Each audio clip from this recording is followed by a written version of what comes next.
The world adored him for his laughter, but behind the curtain, his life was anything but joyful. Charlie Chaplin rose from poverty to global fame only to face heartbreak, scandal, and exile. This is the untold story of a man who made millions smile while silently fighting his own sorrow. Before he ever wore the bowler hat, Charlie Chaplin was just a boy trapped in misery. Born in 1889 to two struggling London performers, Charlie's earliest memories weren't of applause. They were of hunger. His father abandoned the family, and his mother, Hannah, was left to raise him and his brother, Sidney, with nothing but fading dreams of the stage. As the family slipped deeper into poverty, Charlie spent his childhood in workhouses, scrubbing floors instead of learning lines. But the worst came when his mother's health collapsed. Malnutrition and untreated syphilis drove her into psychosis, forcing her into a mental institution when Charlie was barely 9. For years, the brothers bounced between charity homes and their alcoholic father's care, a man more familiar with bottles than bedtime stories. When he died, and Hannah relapsed again, Charlie realized no one was coming to save him. From that pain, he built something stronger than hope. He built ambition. By the time he was 14, the boy who'd been abandoned by everyone else had already found a new home, the stage.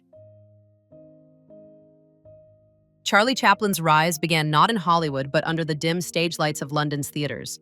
He started performing at just 5 years old, singing, dancing, and mimicking the world that had once ignored him. It wasn't fame yet, but it was survival. And survival was something Charlie understood better than anyone. By his teens, his natural gift for comedy caught the attention of Fred Karno's comedy troupe, the biggest stepping stone an entertainer could dream of. At first, Karno hesitated. Chaplin looked too shy, too fragile to command a stage. But when the curtain rose, that quiet boy vanished. What emerged was magnetic, a performer who could make an audience laugh, cry, and hold their breath all at once. Soon, he was touring America, his name whispered among industry insiders. And when Keystone Studios offered him a contract in 1913, he didn't just cross the Atlantic, he crossed into history. What started as a $150 a week job would become the foundation for one of the greatest careers in film. But his debut wasn't glamorous. He hated the crude slapstick scenes, the chaos on set, the lack of control. So he did what he'd always done best. He reinvented himself. By carefully crafting every detail, from his mustache to his walk, Charlie created the tramp, the poor, gentle wanderer who could make the world laugh and cry in the same breath. It wasn't just a character. It was Charlie's soul, wrapped in humor and heartbreak. Fame came fast, and so did the pressure. By the time Charlie Chaplin turned 26, he wasn't just a star, he was the star. Every studio wanted him, every audience adored him, and every mistake he made was front-page news. After building the tramp into a global phenomenon, Chaplin demanded something few actors dared to ask for: control. He wanted to write, direct, and star in his own films. The result? A streak of hits that turned him into one of the highest-paid entertainers in the world. But power came with a price. Chaplin's perfectionism was relentless.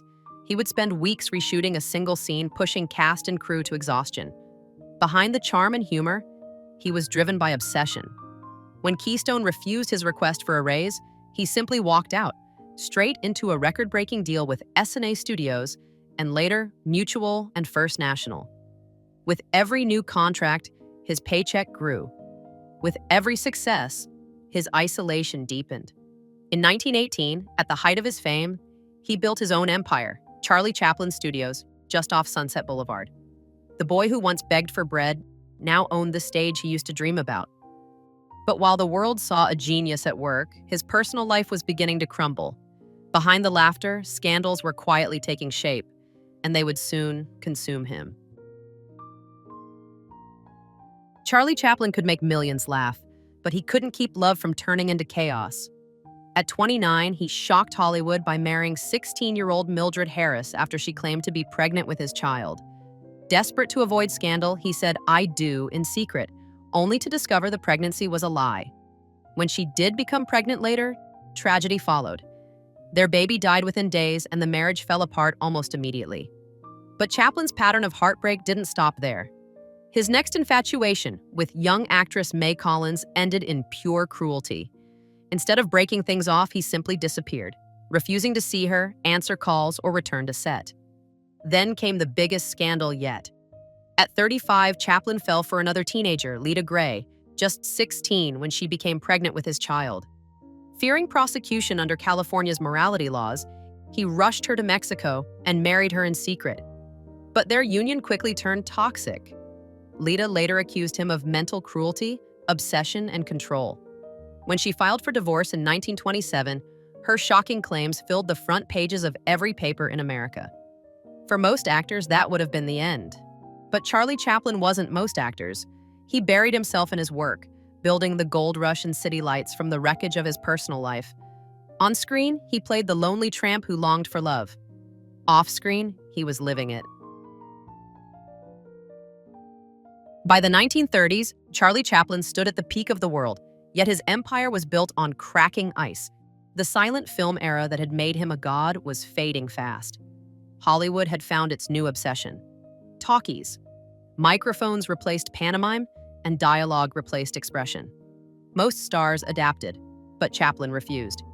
He called sound films a betrayal of art. Still, even a genius can't silence change forever. In 1936, he released Modern Times, his last silent masterpiece, a film about a man crushed by the machine of progress. Ironically, it mirrored Chaplin's own life. Behind the scenes, he'd found comfort in actress Paulette Goddard, his co-star and new wife. Together, they seemed happy, until work came between them. The man who had spent his life chasing perfection couldn't stop chasing it now. As his passion for filmmaking grew, his marriage withered away. Then came The Great Dictator. For the first time, Chaplin embraced sound, not for laughs, but for a message. Daring to mock Adolf Hitler himself, he ended the film with a 5-minute speech calling for peace and humanity. It was powerful, brave, and dangerous. The world praised him, but back home, America's patience was running out. His politics, his arrogance, his endless scandals, they were piling up. And when his next relationship exploded into chaos, his downfall was only one headline away. By the early 1940s, Charlie Chaplin's charm was wearing thin. The world still laughed at the tramp, but behind the scenes, his life was unraveling.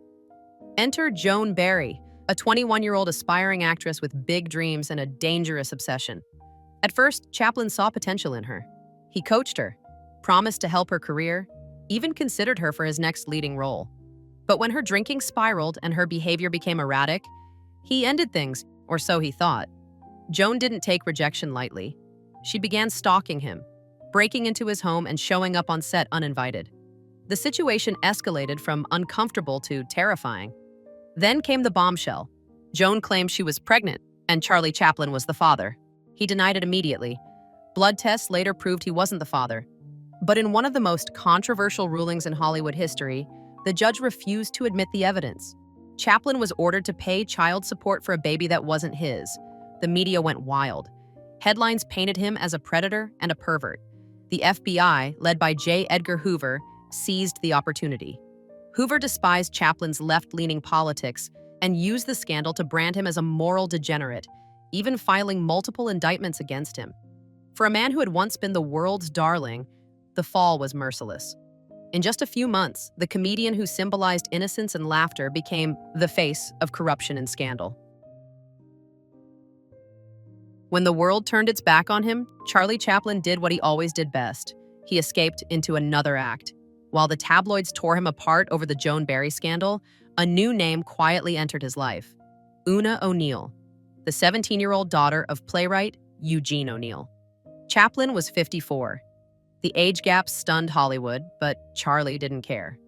Amid the chaos, Una became his calm, sweet, patient, and devoted. As the courts ruled against him and the FBI painted him as a communist sympathizer, Chaplin and Una did something no one expected. They eloped.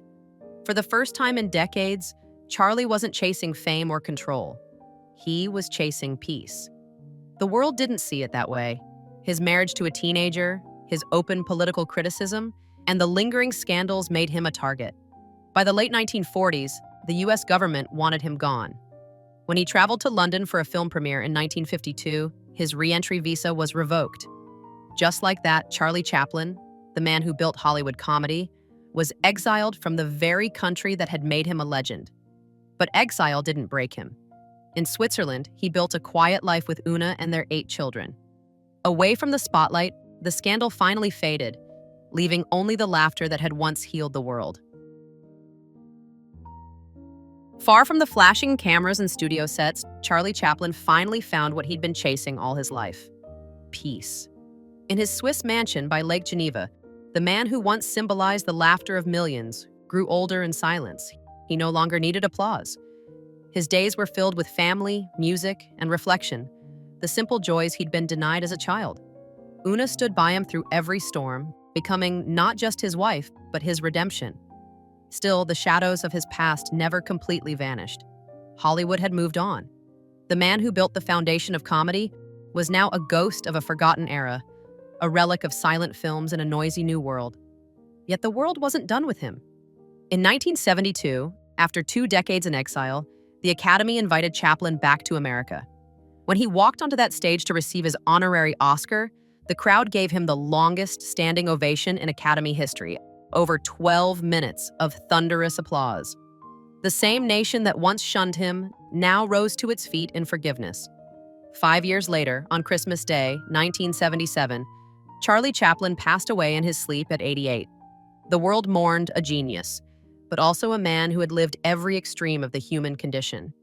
From the slums of London to the heart of Hollywood, from scandal to redemption, he proved that laughter and tragedy are 2 sides of the same coin. And perhaps that was his final joke, that the world's greatest clown was also one of its most tragic souls. Charlie Chaplin's life was proof that genius rarely comes without pain.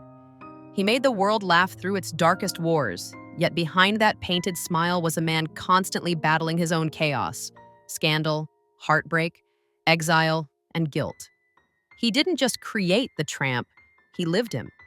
The lost wanderer searching for love, dignity, and belonging in a world that never made it easy.